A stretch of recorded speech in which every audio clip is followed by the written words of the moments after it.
নমস্কাৰ, মই ৰঞ্জন চৌধুৰী। সুমি বৰা এই কেৰেক্টাৰটো নিশ্চয় মনত আছে চাগে ন? এই সুমি বৰাৰ লগতো হেৰিৰো আমাৰ এই যে চব মহাপুৰুষকেইটাৰ লগতো ফটো চটো আছিলে নহয় আগত কানেকশ্যনটো। কাৰণ মহাপুৰুষৰ লগত কানেকশ্যন নোহোৱাকৈ আপুনি কোনো দুই নম্বৰী কৰিব নোৱাৰিব। এই যে অনলাইন ঘোটালা যোনটো আৰু সেইটো কথা সেইটো সুমি বৰাৰ কথা কৈছোঁ। তো সেই সুমি বৰা কি হ'ল? সুমি বৰা মানে আমাৰ অসমীয়া জাতিটোক অসমৰ প্ৰতি খুব বেয়া এটা ইমপ্ৰেশ্যন গোটেই ইণ্ডিয়াত পৰিছিলে। এতিয়াও আছে, এতিয়াও যোৱা নাই মানে বস্তুটো। এতিয়া আৰু বেছি সুমি বৰাৰ কথাটো চৰ্চালৈ সেইটো কাৰণে আহিছে কাৰণ নেহা বৰাৰ যি ভূমিকা সেইটোক লয়। কাৰণ নেহা বৰা কিন্তু নেশ্যনেল লেভেলত, ইণ্টাৰনেশ্যনেল লেভেলত জিলিকি আছে। কাৰণ তাই কামেই তেনেকুৱা কৰিলে ন। হয়, আমাৰ অসমতো ইয়াৰ প্ৰভাৱ দেখা গৈছে। আমাৰ মন্ত্ৰী কেশৱ মহন্ত ডাঙৰীয়াৰ ছোৱালীও একদম পূৰা কিবা কিবি মানে হৈ গ'ল। এতিয়া যদিও মানে সেইটো মানে বাৰ্ণৰ লগোৱাৰ এটা চেষ্টা কৰি আছে মন্ত্ৰী ডাঙৰীয়াই, তাত ক'ৰবাত না ক'ৰবাত হয়তো ছোৱালীৰো খং এটা থাকিব ন। যেতিয়া প্ৰথম কেবিনেট এক্সটেনশ্যন হ'ল তেতিয়া তাৰ বাপেককে নাম কাটি দিলে।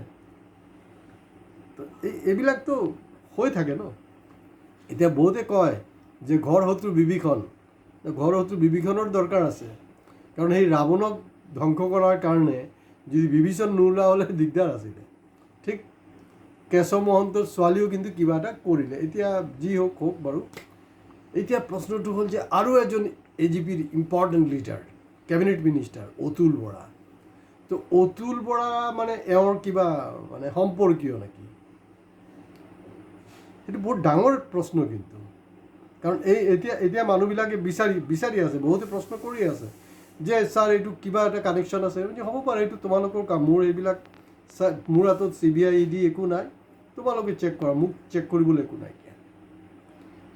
তো এই মুহূৰ্তত মই লাষ্ট এপিছ'ডতো কৈছোঁ, আপোনালোকে চাব, মই কিন্তু কোনো এপিছ'ডত কিন্তু নিজৰ স্থিতি মই চেঞ্জ নকৰোঁ, স্লিপ ক'ত হ'বলৈ চেষ্টাও নকৰোঁ আৰু নকৰোঁ। কাৰণ পৰিস্থিতিটো এনেকুৱাকৈ এটা পৰ্যায় পাইছিলে, দীপকে, ৱাংচু বা বাকী যি আছে নহয়, তেওঁলোক কোনো ছাবজেক্ট নাছিলে আমাৰ নতুন মানে যুৱ প্ৰজন্মৰ কাৰণে। তেওঁলোক কোনো ছাবজেক্ট নাছিলে। সিহঁতি পলিটিক্স কৰক, জীয়াই থাকক, মৰক, যি খুচি কৰি থাকক, কোনো প্ৰব্লেম নাই। আৰু এই বস্তুটো কিন্তু মোদী ডাঙৰীয়া অনুভৱ কৰিলে, লাষ্টত গৈ অনুভৱ কৰিলে। কাৰণ এটা আপোনাৰ যুদ্ধত ৰণনীতিৰে আছে, আপুনি যদি 2 ষ্টেপ ফৰৱাৰ্ড হয় 1 ষ্টেপ বেকৱাৰ্ডত আহিব লাগিব। আচলতে মুস্কিলটো কি জানে নাই? কোনো ষ্টাডি নাই, পঢ়া শুনা নকৰে। কাৰণ চাহৰ বেপাৰীতো চাহ বিক্ৰী কৰিছিলে 2 নম্বৰী, এইবিলাক কথা বতৰা। তেতিয়া মূল কথালৈ আহোঁ যে নেহা বৰাৰো বহুত কিবা কিবি কানেকশ্যন, অমুক তমুক বহুত কিবা কিবি ওলাই আছে। চব বকৱাছ। নেহা বৰা আকৌ কৰি দিব পাৰিলে অসম জীয়ৰী বৰা। কিন্তু কা আন্দোলনত দেৱাংগনা কলিতাও কৰিলে হয়। কা আন্দোলনত মানে আমাৰ অসমৰখিনি বেইমানি কৰিলে, সেইটো কাৰণে তেওঁ এতিয়ালৈকে সুপ্ৰিম কোৰ্টৰ পৰা ৰেহাইটো পোৱা নাই, আছে, ওলমি আছে। কিন্তু নেহা বৰা কিন্তু কৰিশ্মা কৰি দিলে। আৰু এই গোটেই আন্দোলনত মানে ক'ৰবাত না ক'ৰবাত ধৰি লওক দীপকেই হওক, ৱাংচু হওক, তেওঁলোকৰ কিবা এটা ভেজাল থাকিব পাৰে। কিন্তু নেহা বৰা কিন্তু চিনচিয়াৰলি কৰিছিলে, একদম চিনচিয়াৰলি। তেওঁৰ এইটোৰ লগত কোনো ৰাজনীতি খেলি নাই, কোনো ৰাজনীতিৰ কোনো ইয়াত মতলবে নাইকিয়া, জাষ্টিছৰ কাৰণে। আৰু এই প্ৰথমবাৰ এই যে মোদী যে কৈ থাকিলে নহয় যোৱা বছৰকেইটাত, ভাইও আৰু বেহেনো মাতাও, কিন্তু বুঢ়াক আমাৰ নতুন প্ৰজন্মক মানে ক'বলৈ বাধ্য কৰিলে মাই ডিয়াৰ ফ্ৰেণ্ডছ। আৰে তাৰ বন্ধু ফ্ৰেণ্ডছটো দুটাই, আদানী আৰু আম্বানীহে। কিন্তু যুৱ প্ৰজন্মকো কিন্তু তেখেতে মাই ডিয়াৰ ফ্ৰেণ্ডছ বুলি ক'লে ৰাতি 12টা বজাৰ পিছত। আৰে বুঢ়া, তই ইণ্ডিয়াৰ মানুহক মানে টোপনি ক্ষতি কৰাই নিজে টোপনি যাবি, এই চব নহ'ব। হয়তো এনেকুৱা হ'ব পাৰে, এইটো কি আছিলে মোৰ মেলডি, সেইবিলাকৰ পৰা চাগে কিবা এটা পালে নাই, মই কিবা এটা কওঁ। আৰু এই প্ৰথম যোৱা 13টা বছৰত এই প্ৰথম তেওঁৰ কোনো ভিডিঅ', তেওঁৰ কোনো আপিল ৰাইজে কিন্তু প্ৰত্যাখ্যান কৰিলে। আৰু এই যে মুভমেণ্টটো আছিলে স্বতঃস্ফূৰ্ত। কাৰণ চাওক, BJPৰ এভাৰেজ ভোট কিমান? Average vote 32%।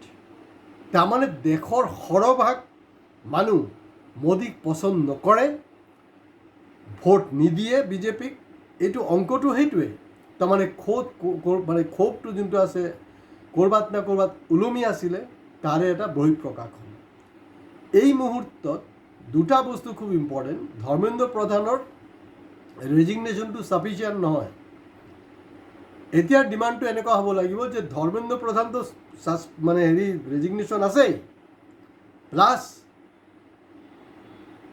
তেখেতক এই যে এতিয়া যে নতুনকৈ আকৌ কেবিনেট এক্সপানশ্যন হ'ব, কোনো কেবিনেটতে ল'ব নোৱাৰিব, এনেকুৱা এটা স্থিতি কৰিব লাগিব। নহ'লে কি হ'ব, এইটো দলৰ পৰা সেইটো দলত যেনেকৈ এনেকৈ হৈ থাকে নহয়। আমাৰ কি হয়, আমাৰ ধৰি লওক কোনোবা প্ৰশাসনৰ বিষয়া যেতিয়া কিবা দুৰ্নীতি কৰে, তেখেতক ইয়াৰ পৰা ছাছপেণ্ড কৰে, আকৌ কিবা ক'ৰবাত ট্ৰেন্সফাৰ কৰে, ফাল্টু এটা এনকুৱাৰী দেখায়, আকৌ তেখেতক ৰিইনষ্টেট কৰে। এইচব নহ'ব। 2029 আগলৈকে পাৰ্লামেণ্ট ইলেকশ্যন নোহোৱালৈকে এইটো কৰিব নোৱাৰিব। এই দাবীটো স্বতঃস্ফূৰ্তভাৱে আহিব লাগে। আৰু অসমৰ যে আমাৰ নতুন প্ৰজন্মৰ যে ল'ৰা ছোৱালী, তেওঁলোক কিন্তু জাগি গৈছে। তেওঁলোকে এই যে আমাৰ যে অসমৰ যে 2 নম্বৰী নেতাবিলাক আছে, তেওঁলোকৰ কথাত কিন্তু ঢোল যাবলৈ নাই। আৰু যি মিডিয়া আছে, মিডিয়া আপ্ৰাণ চেষ্টা কৰিছে এই বস্তুটোক ছাপ্ৰেছ কৰি ৰখা। এটা বস্তুত বেছি কনচেনট্ৰেশ্যন দিয়া হৈছে, কথাটো সঁচা হয় যে বানপানীত যে মানুহৰ জ্বলা কলা খাই আছে। কিন্তু এনেকুৱা এটা ছিটুৱেশ্যন এতিয়াও আছে। ধৰ্মেন্দ্ৰ প্ৰধানৰ পদত্যাগ ছাফিচিয়েণ্ট নহয়, মই কৈ আছোঁ বাৰে প্ৰতি। প্লাছ তেওঁ কেবিনেটত আৰু ল'বই নোৱাৰিব until and unless the next parliament election. Last কথাটো হ'ল এই যে আমাৰ ইথনল বাবা, মনত আছেনে? ইথনল বাবা কি বুলি কৈছিলে, অসমৰ ৰাস্তা পদূলি নেকি নিউয়ৰ্ক চিটিৰ নিচিনা চিকচিকীয়া হৈ যাব। ক'ত সেইটো ক'ত গ'ল? এইটো মইতো কিন্তু বিচাৰি পোৱা নাই। এই যে কি বুলি যুদ্ধ বিমান এখন মোদীয়ে নমোৱা নাছিলে জানো মৰাণত? ক'ত গ'ল সেই ৰাস্তাটো? ক'ত মইতো বিচাৰি পোৱা নাই দেখোন, গুগলতো পোৱা নাই। ৰাস্তা গায়ব হৈ গ'ল। যোনটো ৰাস্তাত মোদীয়ে কৰিছিলে সেইটো খবৰে নাইকিয়া। মনত আছে নাই? চব ইলেকশ্যনৰ আগে কথা আপোনালোকে পাহৰি যায়। কিন্তু নেহা বৰা মোদীৰ জুলুম, বিজেপিৰ জুলুম, প্ৰতিটা বস্তু তেওঁৰ মাইণ্ডত থৈ দিছিলে।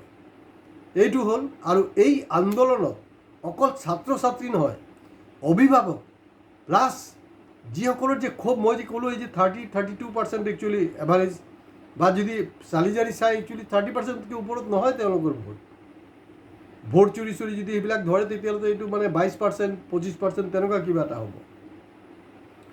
তো এই আমাৰ ইথনল বাবা নীতিন গাডকাৰী ডাঙৰীয়া, তাৰ যে বেটাৰ যে এই পৰিবাৰবাদৰ বিৰুদ্ধে কথা পতা, সংঘ পৰিবাৰৰ একেবাৰে ঘনিষ্ঠ, কি কৰিলে চবটো বিলাক। এতিয়া নেক্সট ডিমাণ্ডটো হ'ব লাগিব তাক। আৰু মই নীতিন গাডকাৰী ডাঙৰীয়াক লাষ্ট এটা হুঁচিয়াৰি দিব খুজিছোঁ, ইথনল বাবাজী, এতিয়া সময় আছে, সামলি যাওক। আৰু আমাৰ নতুন প্ৰজন্মই প্ৰতিটা ইছ্যু, প্ৰতিটা কৰাপশ্যনৰ ইছ্যুত কিন্তু আমি একজোট হ'ব লাগিব, নহ'লে কিন্তু চেছ। আমি বিশ্বগুৰু নহয়, অধঃপতন গুৰু হৈছোঁ যোৱা 13টা বছৰে। আৰু মোদীক মই ভাৰে প্ৰতি কৈ আছোঁ, সি যোনটো কয় সেইটো নকৰে, যিটো নোকোৱাকৈ আছে সেইটোকেই কৰিব। গতিকে ছিটুৱেশ্যনটোক আণ্ডাৰ এষ্টিমেট নকৰিব। নতুন প্ৰজন্মৰ নেতৃত্ব ল'ব লাগিব। হয়, আৰু এটা বস্তুৰ প্ৰতি আপোনালোকে লক্ষ্য ৰাখিব, এই যে আম আদমি পাৰ্টি যোনটো হৈছিলে, তেনেকুৱাকৈ যাতে কক্ৰজ জনতা পাৰ্টি এইটো হ'ব নোৱাৰে, তাৰ প্ৰতিও কিন্তু আপোনালোকৰ লক্ষ্য ৰাখিব। কিন্তু কক্ৰজ Janata Party just you can use as a platform, that's all. আৰু এতিয়া আৰু এটা ডিমাণ্ড হ'ব লাগে, লাষ্ট ডিমাণ্ড, মই এইখিনিতে শেষ কৰিব বিচাৰিছোঁ যে কক্ৰজ জনতা পাৰ্টি এইটো ৰাতিৰ ভিতৰত যে ইমান হিট হৈ গ'ল, অমুক তমুক যি আছে, ফৰেন চায়েন্স আছে, অমুক আছে, চব মই মানি লৈছোঁ। এইটো কি? তাৰমানে এইটো হ'লগৈ যে আমাৰ যে এই যে যোৱা 45 বছৰ, 50 বছৰৰ যি বেকাৰত্বৰ ৰেকৰ্ড, এইটো যে একদম ক্ৰছ কৰি গুচি গ'ল নহয়, ক্ষোভ আছে মানুহৰ মাজত, তাৰে বহিঃপ্ৰকাশ। গতিকে ইয়াত খুব জৰুৰী হয় যিজনে কক্ৰচ বুলি কৈছিলে আমাৰ নতুন প্ৰজন্মক, সুপ্ৰিম কোৰ্টৰ চিফ জাষ্টিচ, যাৰ নেকি ভিডিঅ' চাবলৈ সময় নাই, সেই মানুহজনৰ কিন্তু ৰেজিগনেশ্যনৰ কাৰণে আপোনালোকে ডিমাণ্ড কৰক। তেতিয়াহ'লে অহা দিনত কোনো চিফ জাষ্টিচ হওক, কোনো জাষ্টিচ হওক, কোনোবাই কিন্তু এই চব যে ফটুৱামি কৰিব আৰু নোৱাৰিব, এই গোটেই ৰাস্তাটো বন্ধ হ'ব। গতিকে এই নেতাবিলাককো আপোনাৰ মুখত লাগাম লগাব লাগিব, লগতে এই যিবিলাক আমাৰ হেৰি আছে, বিচাৰপতি আছে, মুখ্য বিচাৰপতি আছে, তেওঁলোকৰ মুখৰ ওপৰতো নাকি লগাব লাগিব। কাৰণ তেওঁ এই কাৰবাৰটো নকৰা হ'লে এই ধৰণে হয়তো স্বতঃস্ফূৰ্তভাৱে গোটেই কথাটো নহ'লে হয়। আজি ইয়াতে শেষ কৰিছোঁ। নমস্কাৰ। ভিডিঅ' লাইক শ্বেয়াৰৰ লগত প্লিজ ছাবস্ক্ৰাইব কৰিব।